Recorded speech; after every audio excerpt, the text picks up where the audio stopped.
खीरा एक ऐसा फल जिसे हर कोई खाना पसंद करते हैं और ये हमारे सेहत के लिए भी अच्छा है।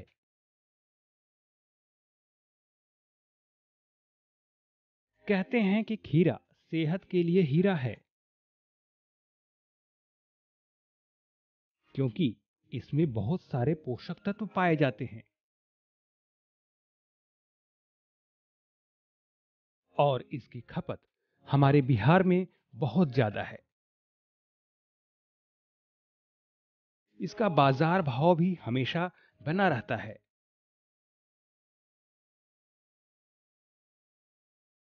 किसान भाई इसकी खेती को व्यवसाय के तौर पर अपनाकर ज्यादा से ज्यादा लाभ भी कमा सकते हैं।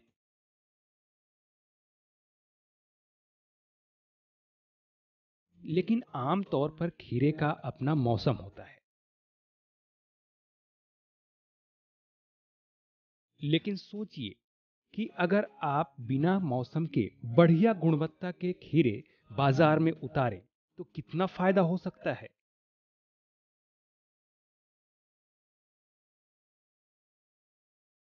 आप जानना चाहेंगे कि बेमौसमी खीरे आखिर कैसे उपजाएं?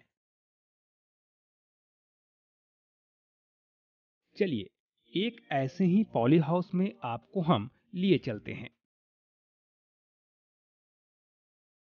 जो कि बिहार कृषि विश्वविद्यालय सबौर में लगाए गए हैं।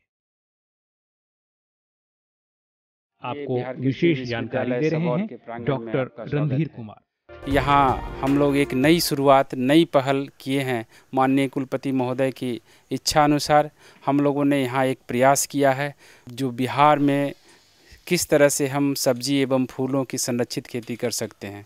इस संरक्षित खेती के तहत अभी हम सबसे पहला शुरुआत खीरे की खेती से शुरू किए हैं और ये हमारा कार्यक्रम है एक राष्ट्रीय कृषि विकास योजना के तहत बिहार में सब्जी एवं फूलों की संरक्षित खेती एक परियोजना है और इस परियोजना के तहत हमारे पास पॉली हाउसेस बने हैं और जिसके तहत हम ये खेती शुरू कर रहे हैं।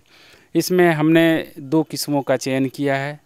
जो पहले हमारे प्रयोग पहले हुए थे उनमें से एक जो टेस्टी वैरायटी है खीरा की उसको हमने ये हाइब्रिड है और दूसरा नूरी, 2 किस्मों को हमने अभी इसमें लगाया है। और अभी आप जो फसल देख रहे हैं ये आज पूरा 1 महीना हुआ है। पिछले 10 जुलाई को हमने इसमें लगाया था, आज 10 अगस्त है और इसमें अब फूल आने के कगार पे है हमारा पौधा और मुश्किल से 8 से 10 दिन में इसमें फल हमारे हार्वेस्ट होने शुरू हो जाएंगे। बड्स, फ्लावर बड्स भी आ गए। खीरे की संरक्षित खेती से न सिर्फ बेमौसमी खीरे का आनंद उठा सकते हैं बल्कि यहाँ से उपजने वाले खीरे की गुणवत्ता भी बढ़िया होती है।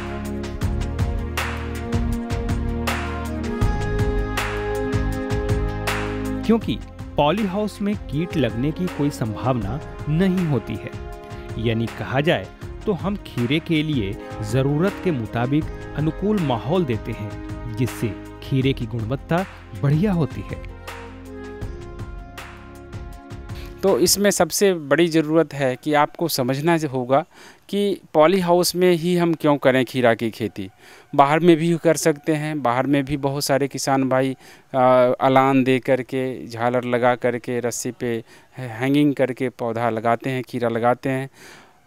उनमें और हमारे जो उत्पाद हैं उनमें बहुत फ़र्क होता है। बाहर जब आप करते हैं खेती खीरा की, उसमें पौधों की जो उत्पादकता होती है एक तो वो कम होती है, क्योंकि बाहर में जब हम करते हैं ओपन कल्टीवेशन जब खीरे की करते हैं तो उसमें कीड़े, बीमारियां, इन सब चीज़ों का बहुत ही ज़्यादा अटैक होता है। वहाँ हमारा कोई नेचर के ऊपर कोई अपना प्रभाव नहीं होता है, कंट्रोल नहीं होता है। आजकल बारिश बहुत ज़्यादा हो रही है, किसान भाई समझ सकते हैं कि जब खूब बारिश होती है ये कद्दू वर्गीय सब्जियां जो भी हैं बहुत ज़्यादा वाटर टॉलरेंट नहीं होते हैं। थोड़ा भी खेत में पानी लगा तो आपका फसल बर्बाद हो जाएगा। अभी ऐसे समय में जब खूब बारिश हो रही है, हमारा फसल बाहर में ख़राब हो रहा है, वाटर स्टैग्नेशन का समस्या, ड्रेनेज का समस्या, हर तरह की समस्या है। ऐसे में यदि हम कहीं भी सुरक्षित जगह पे हम इस तरह के पॉली हाउस का निर्माण करते हैं।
सकते हैं बेड बना करके इसमें 90 सेंटीमीटर चौड़ा हमने बेड बनाया है।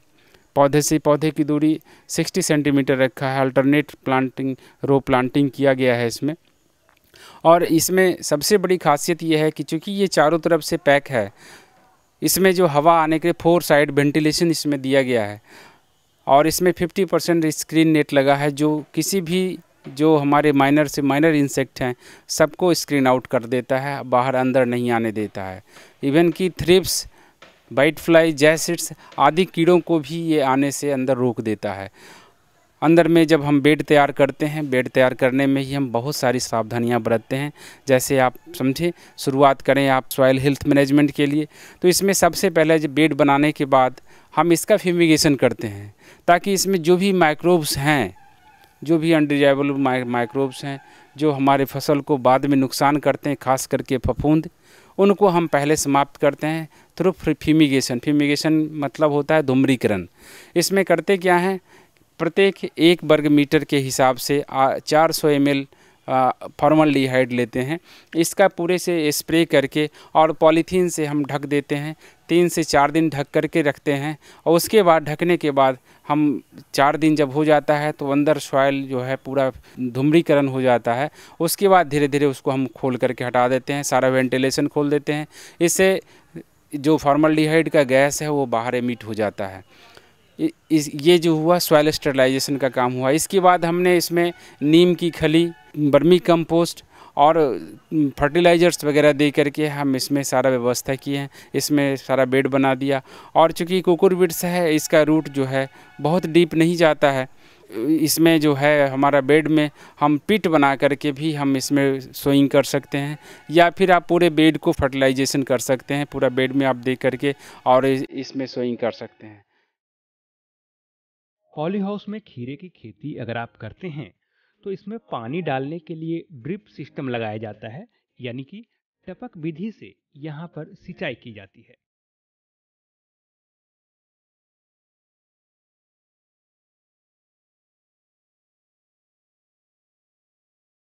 जिससे एक एक बूंद पानी पौधे की जड़ में जा सके और उससे पौधे को कोई नुकसान भी ना हो।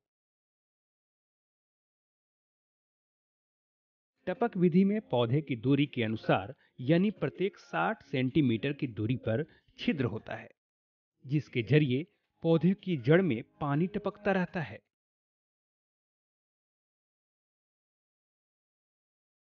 ड्रिप यानी टपक के अलावा पॉली हाउस के छत पर फॉगर्स लटका रहता है,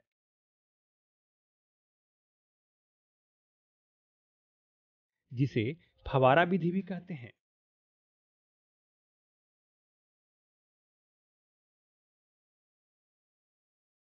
ताकि ज्यादा गर्मी में फॉगर चलाकर बारिश जैसा मौसम तैयार किया जा सके।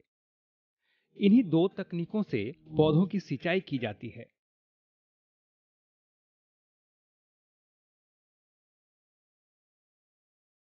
इन तकनीकों के सिर्फ यही फायदे नहीं हैं, बल्कि ड्रिप और फॉगर्स के जरिए और भी फायदे आप उठा सकते हैं।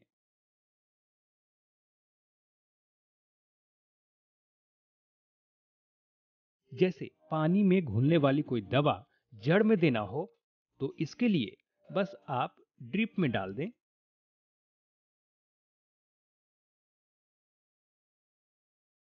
और अगर छिड़कना हो तो फॉगर के सहारे छिड़क सकते हैं।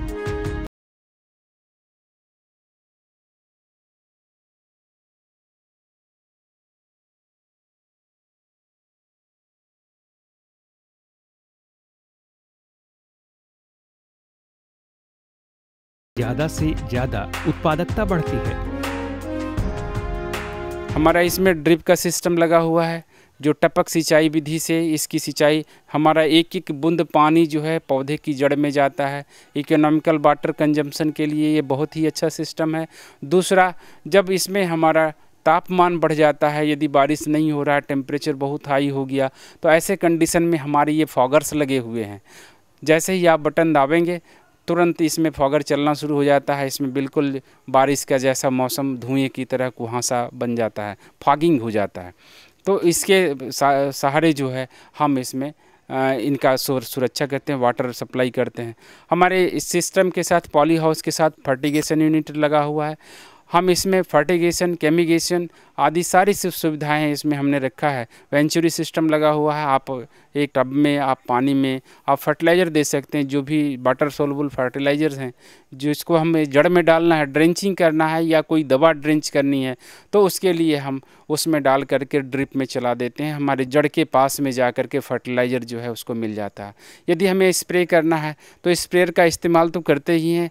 यदि हमको थोड़ा बहुत करना है तो हम इसे फॉगिंग कर सकते हैं, ड्रेंचिंग करने के लिए भी फॉगिंग कर सकते हैं या स्प्रे के लिए भी हम फॉगिंग कर सकते हैं। फॉगर सिस्टम में ही हम ये केमिगेशन का सिस्टम के साथ मिला करके और इसका पूरा हम स्प्रे कर सकते हैं।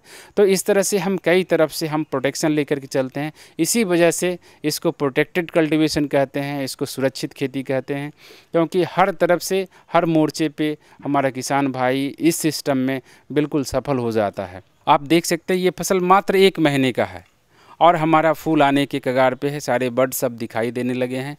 3 से 4 दिन में इसमें फ्लावर्स बिल्कुल ओपन होना शुरू हो जाएगा और 8 से 10 दिन में इसकी हार्वेस्टिंग शुरू हो जाएगी। तो ये सब मिला कर के हम कह सकते हैं कि कम से कम दिन में 40 से 42 दिन में हम इसमें से आराम से फसल हार्वेस्ट कर सकते हैं और इसका हार्वेस्टिंग 1.5 महीना तक हम ले सकते हैं। जनरली ऐसा कहा जाता है 5 से 7 तुड़ाई खीरा में बाहर होता है, लेकिन हम पॉली हाउस के अंदर में जब हम करते हैं इसका कल्टीवेशन तो इसका 10 से 12 तुड़ाई हम कर सकते हैं। किसान भाई खीरे की संरक्षित खेती अगर करने का मन बना रहे हैं तो हम आपको बता दें कि इसमें लागत जरूर आएगी, लेकिन चिंता की जरूरत नहीं है। इसे लगाने के लिए कुछ योजनाओं का लाभ तो ले ही सकते हैं। साथ ही साथ इससे होने वाली अच्छी आमदनी से आपका लागत मूल्य भी जल्द ही वापस मिल सकता है। तो आइए जानते हैं कि आप खीरे के अलावा इस पॉली हाउस के अंदर और क्या-क्या उत्पादन ले सकते हैं। ये मैनेजमेंट के ऊपर है कि आप कितना अच्छा मैनेज करते हैं, इससे कितना ज़्यादा आप हार्वेस्ट कर सकते हैं। इस तरह से आप यदि कंपेयर करें ओपन कल्टीवेशन और प्रोटेक्टेड कल्टीवेशन तो निश्चित रूप से इसमें लागत तो आता है, लेकिन आपको मैं कह सकता हूँ कि यदि आप इस तरह की प्रोटेक्टेड स्ट्रक्चर बनाते हैं तो इसका जो लागत आता है, इस लागत का आप जो कॉस्ट हुआ, जो भी लागत आया, ये 1.5 से 2 साल में आप इसको रिटर्न ले सकते हैं। खीरा की सालों भर खेती आप इसके अंदर कर सकते हैं। दूसरे क्रॉप्स जो ऑफ सीजन कल्टीवेशन हम कहते हैं, दूसरे वेजिटेबल्स को आप इसमें ला सकते हैं। खासकर जो प्रीशियस वेजिटेबल्स हैं जैसे कैप्सिकम, भागलपुर या बिहार के कंडीशन में आप शिमला मिर्च की खेती यदि ओपन में करते हैं तो बहुत ही सफलीभूत नहीं हो पाएगा ये खेती, लेकिन इसके अंदर आप करते हैं तो उसमें आपको बहुत लाभ मिलेगा। टमाटर की खेती आप अभी से लगा करके और अप्रैल मई तक आप उसमें हार्वेस्टिंग ले सकते हैं। शिमला मिर्च भी लंबे समय तक हार्वेस्ट ले सकते हैं और बहुत ही स्वस्थ, सुरक्षित, चूँकि फसल होता है तो इससे आपका उत्पाद भी उच्च गुणवत्ता युक्त, खूब अच्छा, बढ़िया क्वालिटी का आपको मिलेगा और आपका बाज़ार भाव भी उस वजह से बहुत ही अच्छा मिलता है। आप इसमें जितना अच्छा वैरायटी सेलेक्ट करते हैं उतना अच्छा आपका उत्पादन मिलेगा, उतनी ही अच्छी आमदनी होगी। तो किसान भाई, ये रही पॉली हाउस में खीरे की शानदार खेती।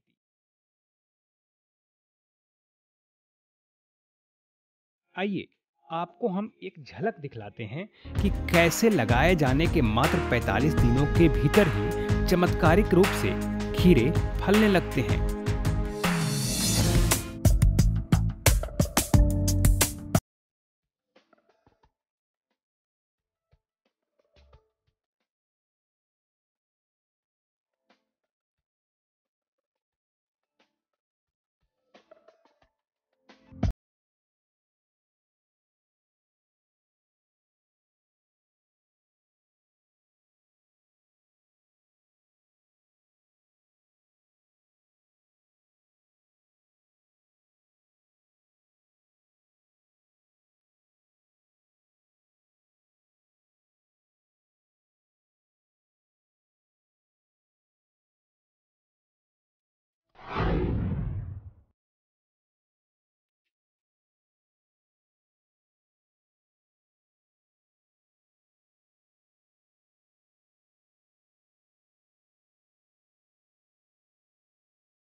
किसान भाई, अब आप अपनी आंखों के सामने पॉली हाउस में खीरे की रोपाई से लेकर तुड़ाई तक दृश्य देख चुके हैं। ये ऐसा सिर्फ संरक्षित खेती से संभव है जो कि पॉली हाउस के अंदर ही कर सकते हैं।